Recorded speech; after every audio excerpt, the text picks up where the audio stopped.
नमस्कार बंधुरा आज আমি আবারও একটা নিরামিষ রেসিপি আপনাদের সাথে শেয়ার করব। আর সেটাও আমার দিদামার রেসিপি। আমার দিদিমা এই রেসিপিটা খুব বানাতো আর খেতে কিন্তু দারুণ লাগতো।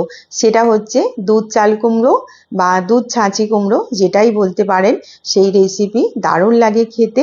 আর এই সব রেসিপি কিন্তু আধুনিক রান্নাঘরে পাওয়া যাবে না। আশা করি রেসিপিটি আপনাদের ভালো লাগবে। তো এর জন্য এখানে আমি একটা এরকম ছোট সাইজের চাল কুমড়ো নিয়ে নিয়েছি। তো এটাকে ভালো করে প্রথমে ধুয়ে নিয়েছি আমি। এবারে খোসাটা আমি ভালো করে ছাড়িয়ে নেব।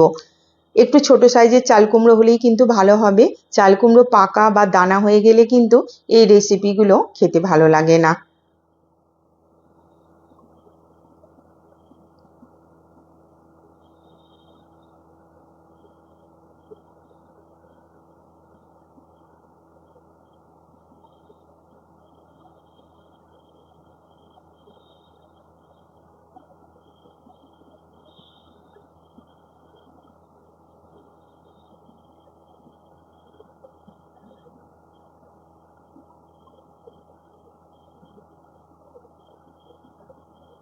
ভালো করে খোসা ছাড়িয়ে নিয়েছি। এবার এটাকে আমি এরকম লম্বা করে দু টুকরো করে কেটে নিলাম। দেখুন একদম কিন্তু কচি চাল কুমড়োটা, একটুও কিন্তু দানা হয়নি। এরকম চাল কুমড়ো দিয়েই এই রেসিপি খেতে বেশি ভালো লাগে। এবার এটাকে আমি একটু পাতলা পাতলা করে কেটে নিচ্ছি। এই রেসিপির জন্য এরকম পাতলা পাতলা করে কাটলেই কিন্তু ভালো হবে। আর তাছাড়াও লাউ বলুন, চাল কুমড়ো, বাঁধাকপি সব যদি একটু পাতলা পাতলা করে কেটে নেওয়া হয় তাহলে রান্নার জন্য সুবিধে হয়, তাড়াতাড়ি সেদ্ধ হয়ে যায়। এভাবে করে এরকম পাতলা করে কেটে নেব।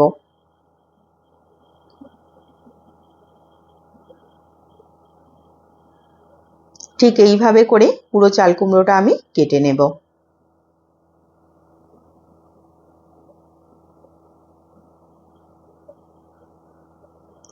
পুরো চাল কুমড়োটা আমি কেটে ভালো করে ধুয়ে পরিষ্কার করে নিয়েছি। কড়াইয়ে অল্প একটু সর্ষের তেল দেব, বেশি না, একদম কিন্তু 1 চামচ মতো আমি সর্ষের তেল দিয়েছি। ফোড়নে দিচ্ছি একটু গোটা জিরে, একটা শুকনো লঙ্কা আর একটা তেজপাতা। ফোড়ন রেডি হয়ে গেছে। কেটে ধুয়ে রাখা চাল কুমড়োটা দিয়ে দিলাম। দিচ্ছি পরিমাণ মতো নুন। এবার ভালো করে নাড়াচাড়া করে নেব। নুন কিন্তু একবারই দেব, কারণ চাল কুমড়ো তো নরম হয়ে যাবে, এর থেকে জল বেরিয়ে কমে যাবে, তো বারবার নুন দিলে কিন্তু নুন বেশি হয়ে যাবে, তাই জন্য একবারেই পরিমাণ মতো দিয়ে দিলাম। ফোড়নের সাথে একটু চাল কুমড়োটা কিছুক্ষণ নাড়াচাড়া করে ঢেকে দিচ্ছি। ততক্ষণ একটা মশলা তৈরি করব। মিক্সিং জারে দিলাম একটু নারকেল কোড়া, দিচ্ছি একটু কালো সর্ষে, একটু সাদা সর্ষে, সাথে দুটো কাঁচা লঙ্কা। জল দেব না, নারকেল দিয়েই কিন্তু পেশা হয়ে যাবে। ঠিক এইভাবে শুকনো শুকনো করে পিষে নিয়েছি। ঢাকাটা খুলে দিলাম। চাল কুমড়োটা অনেকটা সিদ্ধ হয়ে গেছে। এবার যে মশলাটা আমি পিষেছিলাম সেটা এর মধ্যে দিয়ে দিচ্ছি পুরোটা। এবার এই মশলার সাথে চাল কুমড়োটা বেশ কিছুক্ষণ একটু নাড়াচাড়া করে নেব।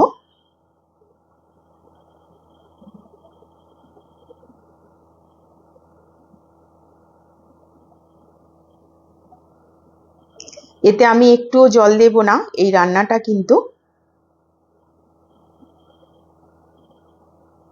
এবার এতে দিচ্ছি আমি 1 কাপ মতো দুধ। দুধটা আমি আগেই ফুটিয়ে ঠান্ডা করে নিয়েছিলাম, সেখান থেকে 1 কাপ মতো দুধ আমি এতে দিয়ে দিলাম। এই দুধেই বাকি চাল কুমড়ো যেটুকু সেদ্ধ হওয়ার আছে এই দুধের মধ্যেই সেদ্ধ হবে। জল কিন্তু একটুও দিতে লাগবে না।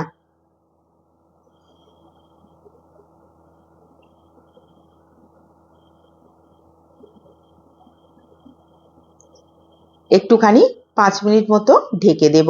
আঁচটা কমিয়ে দিলাম, 5 মিনিট সেদ্ধ করে নেব। মিনিট 5 রেখেছিলাম, ঢাকাটা খুলে দিয়েছি। দেখুন চাল কুমড়ো কিন্তু একদম সেদ্ধ হয়ে গেছে, দেখেই বুঝতে পারছেন। আর পরিমাণেও কিন্তু একদম কমে গেছে। এবার আরেকটুখানি নাড়াচাড়া করে একটু শুকনো মতো করে নেব। দিচ্ছি একটা কাঁচা লঙ্কা আর দিদাকে দেখতাম একটুখানি চিনি দিত, তা আমি অল্প একটুখানি চিনি দিয়ে দিলাম।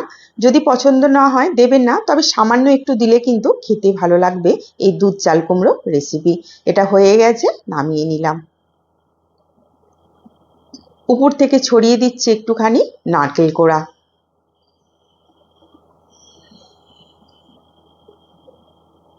মাস গরম গরম দুধ চাল কুমড়ো রেডি কিন্তু একদম খাওয়ার জন্য। অপূর্ব খেতে লাগে, একদম কিন্তু অমৃতের মতো লাগে, মানে আমার তো তাই লাগে। আর ছোটবেলায় মামার বাড়ি ছুটে যেতাম দিদার হাতে এই অপূর্ব সুন্দর সমস্ত রেসিপি খাওয়ার জন্য। দেখুন, দেখে কতটা সুন্দর দেখতে লাগছে, খেতেও কিন্তু দারুণ লাগে। একবার হলেও বাড়িতে বানিয়ে দেখবেন, আশা করি আপনাদের খুব পছন্দ হবে এই দুধ চাল কুমড়ো বা দুধ ছাঁচি কুমড়ো রেসিপিটি। আজকের রেসিপি যদি আপনাদের ভালো লাগে প্লিজ একটি লাইক করবেন, আর অবশ্যই একটি কমেন্ট করে জানাবেন এই রেসিপি আপনাদের কেমন লাগলো।